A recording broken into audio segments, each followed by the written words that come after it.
모임 시작하겠습니다. 지난주부터 이제 우리가 누가복음을 시작을 했는데요. 지난주에 서러운 부분, 누가가 어떤 사람인지, 그 다음에 누가와 사도행전 두 권을 누가가 기록을 했을 때 그 상황들을 말씀을 드렸고, 오늘은 이제 누가의 독특한 시선을 말씀을 나누려고 합니다. 아니, 누가복음 1장 1절부터 4절을 제가 목소리가 안 좋아서 성우 빰빰치는 목소리를 가지신 홍순희 자매님한테 부탁을 했습니다. 자, 순희 자매님이 1절부터 4절을 읽어주시겠습니다. 네, 네, 안녕하세요. 함께하게 돼서 감사합니다. 반갑습니다. 우리 중에 이루어진 사실에 대하여 처음부터 목격자와 말씀에 일꾼된 자들이 전하여 준 그대로 내력을 조술하려고 붓을 든 사람이 많은지라 그 모든 일을 근원부터 자세히 미루어 살핀 나도 베오빌로 각하에게 차례대로 써보내는 것이 좋은 줄 알았노니 이는 각하가 알고 있는 바를 더 확실하게 하려 함이로라. 아멘. 아멘. 네, 세 번역으로 읽어주셨습니다. 우리 중에 이루어진 사실, 예, 그 사실로 인해서 말씀에 대한 목격자가 되고 말씀의 일꾼들로부터 전해받은 누가가, 그러니까 누가도 목격자는 아니죠. 예, 말씀의 일꾼도 아니었습니다. 그들로 인해서 전해받은 누가가 예, 자기가 전해받은 그 내용을 다시 정리해서 그 여기 이제 그 데오빌로라는 개인이 아니고 데오빌로들에게, 그러니까 하나님의 사랑을 받는 경건한 사람들에게 예, 자기가 받은 이 내용을 전하려고 자기도 붓을 들었다, 이 얘기를 지금 하고 있는 거죠. 그 누가의 독특한 그 시선으로 인해서 그 목격자들 이런 표현이라든지 좋은 줄 알았노니 이런 표현들은 다른 서신에 없는, 신약 성경에 전혀 없는 그런 표현들을 지금 쓰고 있는 것입니다. 그 누가복음을 이렇게 준비하면서 우리가 바로 이 누가가 처한 자리에서 교회 생활을 하고 있구나 하는 생각이 들었어요.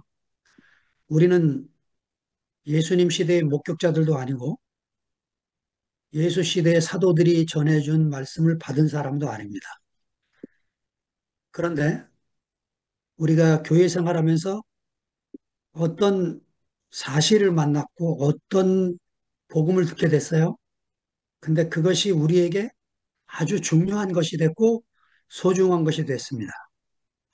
그래서 이 무더위에도 매일매일 이 줌에서 떠나지 못하고 저녁 8시만 되면 이렇게 앉아서 예, 형제들의 말씀을 듣고 간증을 듣는 이런 자리에 있게 된 거죠.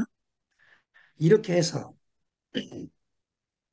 누가복음에 쓴 것처럼 예수를 점점 알아가게 되고 누가가 사도행전에 쓴 것처럼 교회가 어떻게 생명의 성령으로 인해서 흘러가게 되는지를 우리도 경험하며 살게 된 그런 이야기들을 우리가 나누고 있는 중입니다.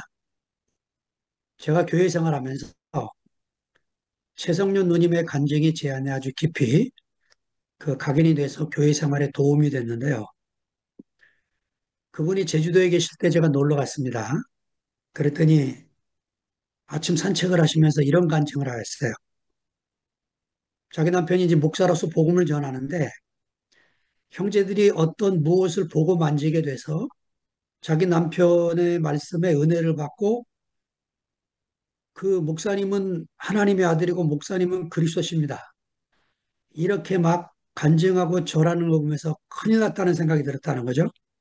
내 남편이 드디어 이단이 돼 가는구나 하고 걱정을 하다가 몇 년이 흘러서 이 최성윤 누님한테도 말씀이 들리기 시작을 했고, 아, 내가 남편을 사람으로 보는 게 아니고 하나님 말씀을 전하는 그 인격으로 봐야 되는구나 하면서 자기가 그리스도를 보고 만지게 됐기 때문에 너무 기뻤대요.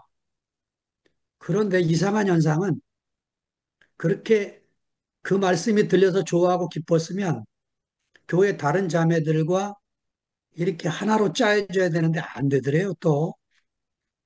그래서 또 한 10년이 흘렀대요. 흘러서 어느 날 교회가 당신에게도 보이게 돼서 아, 이게 교회구나 하고 알게 되면서 몸으로 짜여지게 되는 경험을 하게 됐다고.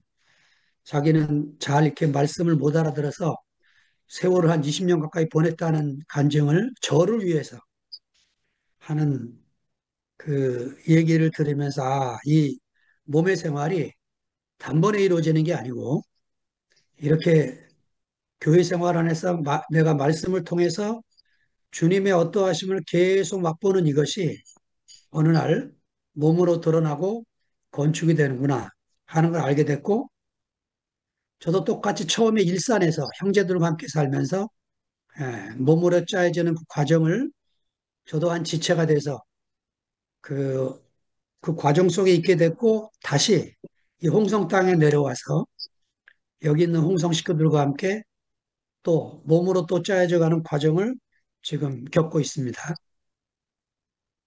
예, 다른 게 하나 있다면 홍성에서는 제가 말씀을 전하는 형제로 산 게 아니고 그냥 간증하는 형제로 살았고 여기 홍성에 내려와서 제가 말씀하는 형제로 살게 되면서 이 말씀하는 자리가 얼마나 중요하고도 무거운 직책인가를 시간이 흐르면서 더욱 느끼게 되고 모든 생명체가 살려고 하면 샘물이 터져야 되죠. 샘이 없는 곳에 생명체가 모이지 않습니다. 홍성 땅에 하나님이 은혜를 주셔서 작은 샘이라도 터지게 해주셨고 이 작은 샘물이 흘러서 몇몇 안 되는 형제자매들이 모여서 즐거운 교회 생활을 할 수 있는 은혜를 누리고 있습니다. 자, 오늘 누가의 독특한 시선을 다섯 부분을 제가 말씀드리려고 하는데요. 첫 번째는 성령에 대한 말씀이 누가와 사도행전 안에 총 107번, 굉장히 많은 숫자죠. 누가가 이렇게 성령의 그 역사에 대해서 성령의 일에 대해서 이렇게 많이 쓰게 된 것은 본인도 바로 성령의 역사 가운데 포함된 사람이었기 때문에 이렇게 많이 기록을 한다고 여겨집니다. 그 푸뉴마 영으로만 쓰일 때가 있고 하게오스 푸뉴마 홀리 스피릿 성령으로 쓰여질 때가 있어요. 근데 우리 번역에는 이게 이제 정확하게 그 구분되어 있지 않아서 영으로 표현된 것이 성령으로 표현되기도 하고 이런 일들이 이제 있는데 아무튼 총 그 누가복음 안에 38번이나 이 성령에 대한 표현이 나올 정도로 그렇게 많은 기록이 되어 있습니다. 사도행전은 더 많은 69번이나 그렇게 표현되어 있어서 마태, 마가, 요한을 다 합친 것을 합쳐도 누가복음 한 권이나 사도행전 한 권을 감당할 정도로 그렇게 누가가 성령의 역사를 많이 기록을 하고 있습니다. 자, 그 예수님의 생애를 그리면서 누가는 예수님은 처음부터 승천하실 때까지 성령의 이끌림을 받고 살았다고 증거하고 있는 거죠. 처음에 예수님은 성령으로 잉태되신 분이라는 거예요. 그 누가복음 1장 35절에 보면 마태는 남편 요셉에게 주의 사자가 꿈에 나타나서 그 아내 마리아가 임신한 것이 성령으로 된 것이다라는 걸 전해 주었다고 기록을 하고 누가는 천사가 아내 마리아에게 나타나서 성령이 내게 임하시고 지극히 크신 높으신 이의 능력이 너를 덮으리니 네가 낳은 아들은 하나님의 아들이고 그 성령으로 태어날 아들인 것을 고지해 주었기 때문에 에, 그렇게 그런 일이 벌어지겠다는 것을 누가가 기록을 합니다. 이렇게 마가나 마태가 갖지 못한 정보를 누가가 얻게 돼서 이런 놀라운 소식을 우리에게 전해 주어서 우리가 복을 누리게 됐습니다. 성령으로 잉태되신 예수님이 성령으로 또 사역을 시작하셨다. 3장 22절에 보면 침례를 받을 때 성령이 임하셨고 4장 1절에 보면 마귀에게 시험을 받으러 가실 때 성령의 이끌림을 받았고 4장 14절에는 그가 갈릴리에서 사역을 시작하실 때 성령의 능력으로 시작하셨다. 이렇게 기록을 하고 있습니다. 그리고 누가복음에만 기록되어 있는 내용인데 마지막으로 예수님이 승천하실 때 성령을 약속하시며 승천하셨다.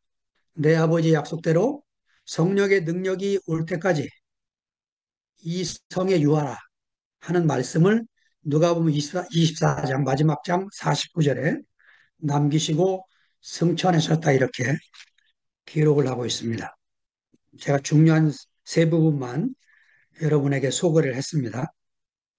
자, 사도행전에 보면 69번이나 성령의 이야기를 기록을 하는데 예수님이 성령으로 잉태해서 성령으로 사역을 하셨던 것처럼 교회도 성령으로 시작되었다는 거죠. 자, 사도행전 2장 1절부터 4절을 홍순희 자매님이 읽어 주시겠습니다.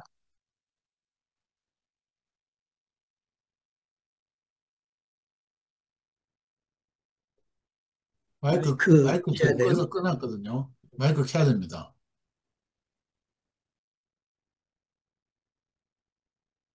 네, 됐습니다. 네, 오순절 날이 이미 이름에 그들이 다 같이 한 곳에 모였더니 호련히 하늘로부터 급하고 강한 바람 같은 소리가 있어 그들이 앉은 온 집에 가득하며 마치 불의 혀처럼 갈라지는 것들이 그들에게 보여 각 사람 위에 하나씩 임하여 있더니 그들이 다 성령의 충만함을 받고 성령이 말하게 하심을 따라 다른 언어들로 말하기를 시작하니라. 아멘. 네, 자, 아멘. 교회 시작이 왜 오순절이냐는 거예요. 그 오순절 날, 그 오순절은 어떤 날이냐면 예수님이 십자가에 달리신 날이 6월절입니다. 그리고 6월절 다음 날이 무교절이죠. 예수님이 무덤에 들어가셨습니다.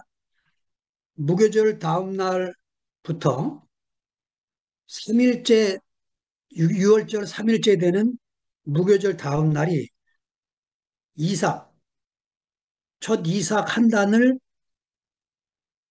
제물로 드리는 그날 부활하신 거예요. 그날부터 7일 안식일이 7번 지난 다음 날이 50일째죠. 이게 오순절입니다. 제7일 안식일이 7번째 지난 다음 날. 예, 이 오순절 날은 맥추절이라고도 부르기도 하고 77이 49, 칠칠절이라고도 부르기도 하는 거죠. 이렇게 해서 첫 단으로 하나님께 드려진 예수의 생명이 오순절 날 하나님 나라의 백성을 단체로 추수하는 그런 날이 되었다는 거죠. 자, 누가복음 4장에서 누가가 예수님의 사역의 시작을 희년의 선포로 소개했던 것처럼 사도행전 2장에서 또 다른 희년, 누가는 지금 교회의 시작은 또 다른 희년이다. 이렇게 사도행전 2장 안에서 성령의 시작으로 교회가 시작된 것은 우리 안에 모든 빚을 탕감하고 노예를 해방시켜주고 잃어버린 땅을 되찾는 이런 일이 교회 안에서 다시 시작됐다. 이것을 보여주고 있는 거죠. 자, 그러면 이방 선교의 시작은 또 어떻게 된 걸까요? 사도행전 13장 2절 3절을 순희 자매님이 마이크 키시고 읽어주시기 바랍니다.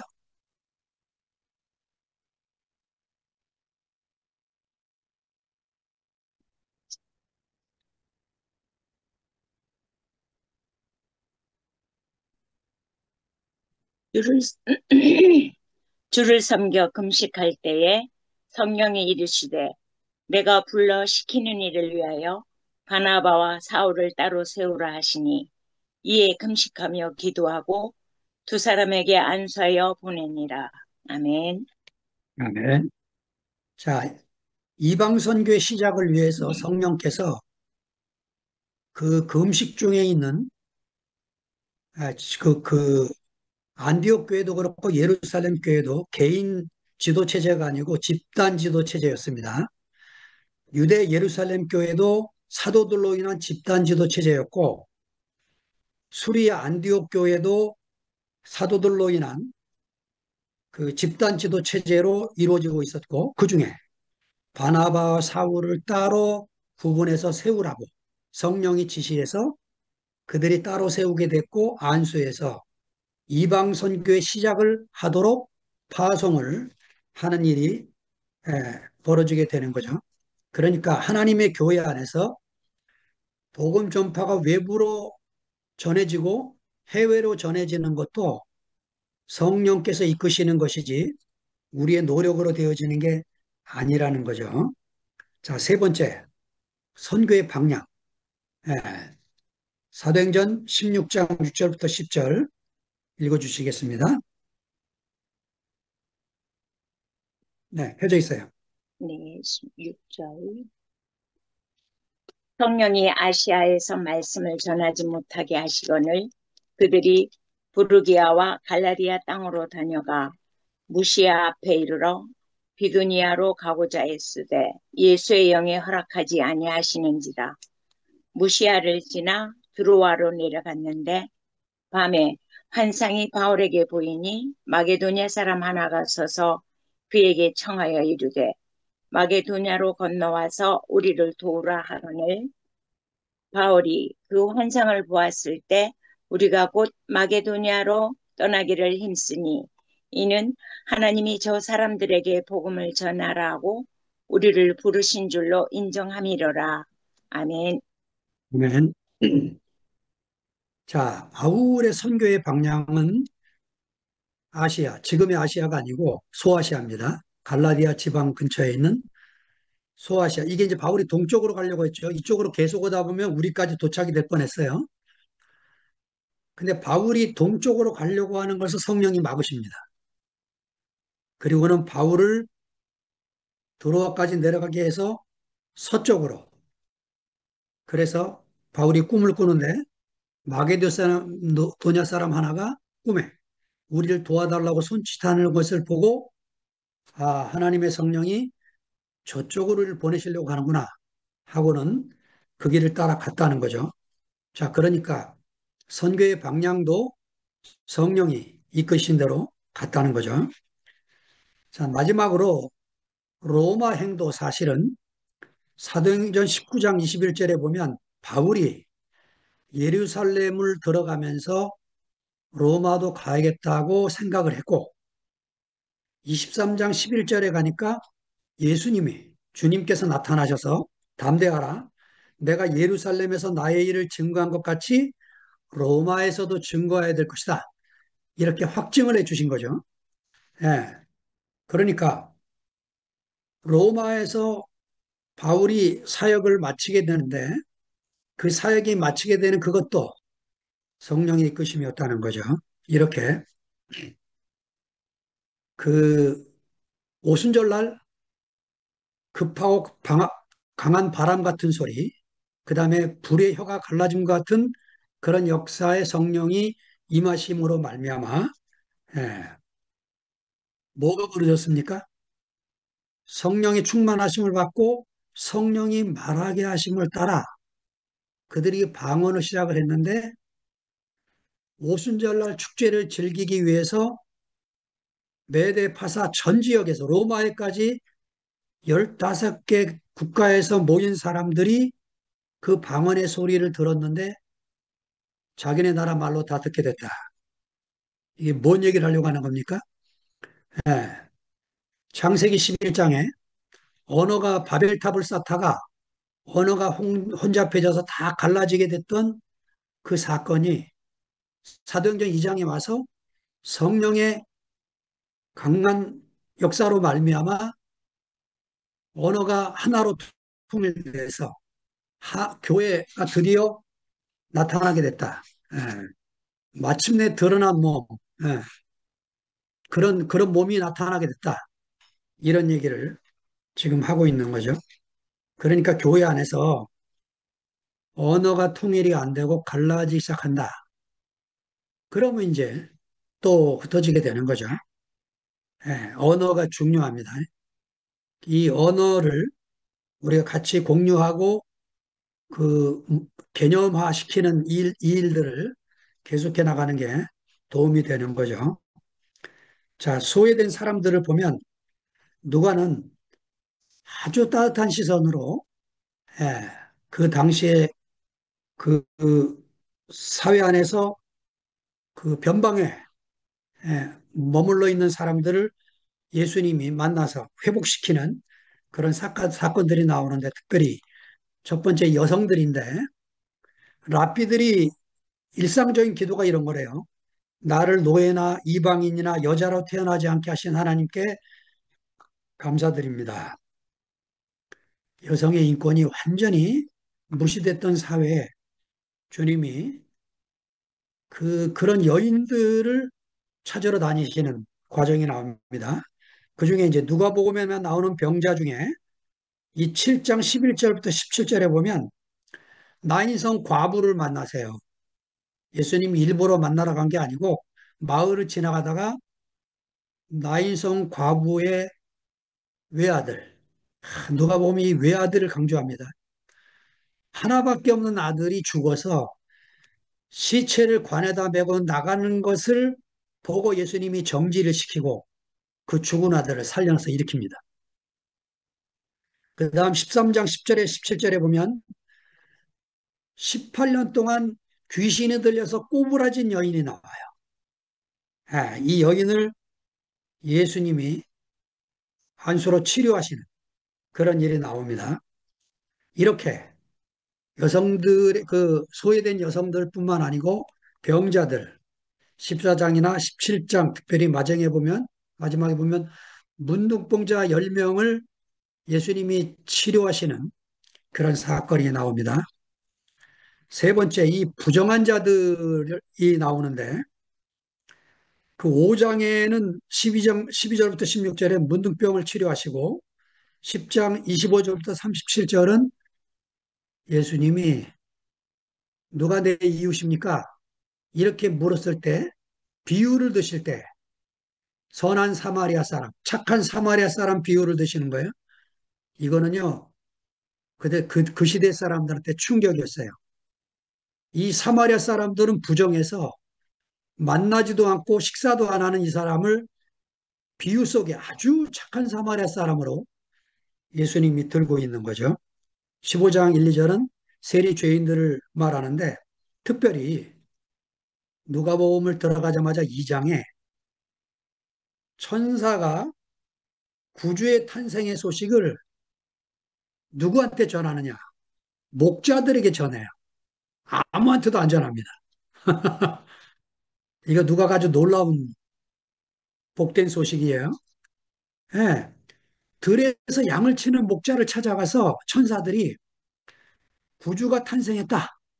하늘에서는 기쁨이고 땅에서는 평화의 복된 소식이 들리게 됐다. 이거를 전해주니까 목자들이 놀래서 찾아가서 경배하게 되는 거죠. 왜 목자들이 부정한 줄 아세요? 양치는 목자들은 안식일을 지킬 수가 없어요. 그래서 부정한 직종에서 일하는 세리나 죄인들과 같이 취급을 당한 것입니다. 누가는 이런 사람들에 대한 관심을 갖고 복음서를 기록을 하고 있는 거죠. 마지막으로 이 가난한 자들에 대한 기록인데, 예, 1장에 보면 마리아의 창가가 나옵니다. 거기에 가난한 자를 공수로 돌리지 않는 하나님이 축복하셔서 배불리게 하시는 그런 노래가 나오고 2장 22절부터 24절은 특별히 요셉과 마리아 부부가 아들 예수를 할례를 받게 하기 위해서 난지 8일 만에 성전에 갔는데 송아지나 어린 양을 못 드려서 비둘기 한 쌍을 드리는 광경이 나와요. 아주 가난한 사람이 제물로 드릴 수 있는 예, 어린 방구를 드리는 과정입니다. 그 다음에 6장 20절에 보면 마태복음은 산상수훈에서 심령이 가난한 자는 복이 있나니 이렇게 시작을 하는데 누가는 그거를 가난한 자는 복이 있나니로 고칩니다. 심령이 가난한 게 아니라 진짜 경제적으로 가난한 사람도 복이 있다는 거예요. 이렇게 가난한 자들에 대한 따뜻한 시선을 갖고 누가가 복음을 기록을 하고 있습니다. 14장 12절부터 14절에 보면 예수님이 너희들이 잔치가 있거나 집에 식사를 초대할 때 가난한 자들과 병자들을 초대하라는 거예요. 이거는 유태인들에게 말이 안 되는 소리입니다. 유태인들은 절대로 이런 사람들하고 식사를 안 해요. 예수님은 당시의 관념에 혁명적인 이야기들을 지금 하고 계시는 것입니다. 우리도 우리의 식사 초대에 이런 사람들과 할 수 있는 경계와 벽이 허물어지고 생명의 성령의 능력의 역사로 우리의 관념이 더 커져서 하나님 나라의 잔치에 들어오지 못하는 사람이 없는 그런 나라가 되어지도록 성령이 이끌리심을 받아야겠죠. 자, 기도가 나오는데요. 예수님이 기도 장면이 누가복음에 유달리 많이 수록이 되어 있습니다. 시간이 없으니까 여러분들이 하나하나 찾아서 보시기 바라고. 하여튼 예수님이 침례 받으실 때부터 기도로 받으시고, 예, 그 사역 전체가 기도로 하시고, 마지막 십자가에 죽으실 때에도 마가처럼 비참하게 돌아가신 게 아니고, 예, 이렇게 기도하십니다. 아버지여 저희를 사하여 주옵소서. 자기가 하는 일을 모르고 있습니다.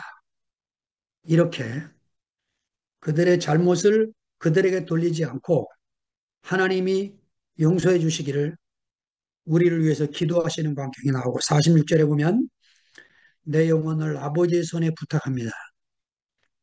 자기 인생 전체를 하나님께 의탁하고 시작하셨지만 그 마지막 자리에서도 이제 자기 영혼마저 하나님의 손에 의탁하고 가시는 주님의 기도가 나오는 것을 보면 우리가 우리의 필요에 대한 기도가 다 끝난 사람들이지만 하나님 나라 사역에 있어서 우리가 기도 없이 할 수 있는 게 없다는 것을 예수님의 삶을 통해서 보게 됩니다. 자, 네 번째, 영광의 복음 읽겠습니다. 마가와 바울의 관점과 달리 누가는 예수의 죽음을 다른 관점에서 해석하려는 시도를 하고 있습니다. 누가 문서 속에서 십자가의 고난이 영광의 시작으로 발전되는 과정을 보여주고 있습니다. 고난도 십자가에 달려서 고난을 받을 것도 주님이 말씀하시지만 그것으로 끝나는 게 아니고 예, 영광으로 발전되어 가는 과정을 보여주는 것을 보면 교회 안에 예수의 이야기가 점점 이렇게 자라는 과정을 사복음서 안에서 우리가 보게 되는 거죠. 자, 마가는 복음서에 제일 처음 기록한 마가는 예수님을 소개할 때 30살부터 소개하잖아요. 그 뒤에 쓴 마태는 예수님의 출생부터 기록을 합니다. 누가는 예수님이 마리아의 몸에서 임신할 때부터 시작을 해요. 이러면서 고난의 복음이 영광의 복음으로 조금씩 전환돼 갑니다. 요한은 아예 태초부터 시작을 해서 예수님의 십자가가 고난이 아니고 그 자체가 영광이라는 것을 복음서를 기록을 합니다. 1장 14절에 우리가 잘 아는 말씀이 육신이 되어 우리 가운데 거하심에 우리가 그 영광을 보니 아버지의 독생자의 영광이요 은혜와 실제가 충만했다. 네. 그분이 가신 그 길 전체가 영광의 길이었다고 요한이 완성된 복음을 표현하고 있는 것입니다. 그래서 누가는 누가복음서에서 고난에서 그 영광으로 가는 길로 가게 하신 그 복음이 사도행전에서 예수님의 죽음보다 부활을 강조하고 있는 이런 사도행전을 기록을 하게 됩니다. 사도행전 1장 22절에 보면 그 열두 사도 중에서 가룟 유다가 빠졌기 때문에 그 투표로 제비뽑기를 하기 전에 베드로가 기도를 하는데 뭐라고 기도하냐면 예수의 부활을 증거할 사람을 뽑으려고 하오니 하나님께서 우리를 인도해 주시기를 바라는 그런 기도를 바칠 때 그들이 복음을 증거할 때 예수의 죽으심과 부활 이것이 핵심이었다는 것을 우리가 알게 됩니다. 그래서 뽑은 사람이 마띠아예요. 마띠아가 열두 사도 중에 한 사람으로 들어갑니다.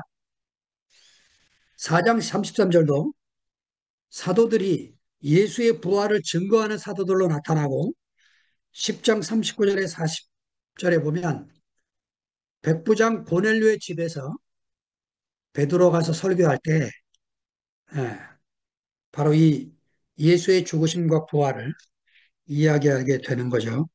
자, 사도행전에 바울의 설교가 두 번 나오는데 이 13장 29절에 30절은 안디옥 회당에서 비시디의 안디옥입니다. 안디옥이 두 군데가 있어요.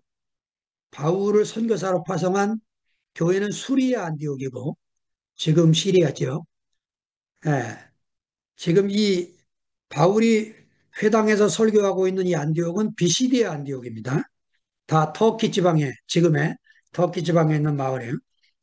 거기서 설교할 때 바울이 설교하면서 예수님의 부활을 증거하고 17장 31절부터 32절도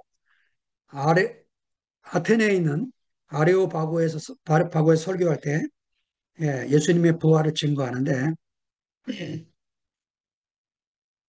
우리가 전하는 복음 핵심이 무엇인가를 우리가 신약 성경을 읽으면서 두 가지 기둥이죠. 예수의 죽으심이 우리를 대신한 것이고 그 죽으심 안에 우리를 포함시키시기 위해서 그분이 부활하셨고 성령으로 우리에게 다시 오셔서 예수의 죽음이 내 죽음이 되게 해서 주님의 운명과 내 삶이 연합이 되는 이 길로 우리가 이끌림을 받고 있기 때문에 우리가 이 복음의 핵심과 조금 다른 것들은 그것 때문에 논쟁하거나 경계를 갖거나 이럴 일이 없어도 된다라는 생각을 하게 되는 것입니다. 자, 그 승천의 복음을 보겠습니다. 누가복음만 복음서 중에서 유일하게 예수의 승천을 언급하고 있습니다. 마가복음도 마태복음도 요한복음도 승천에 대한 이야기가 없어요. 누가복음만 특별히 누가복음 9장 51절에 보면 이렇게 씁니다. 예수께서 승천하실 기약이 차감해 예루살렘을 향하여 올라가시기로 굳게 결심하시고 그러니까 예루살렘에 올라가는 목적이 다른 복음서들하고 달라요. 고난받기 위해서 올라가는 게 아니고 승천하기 위해서 올라가는 겁니다. 예.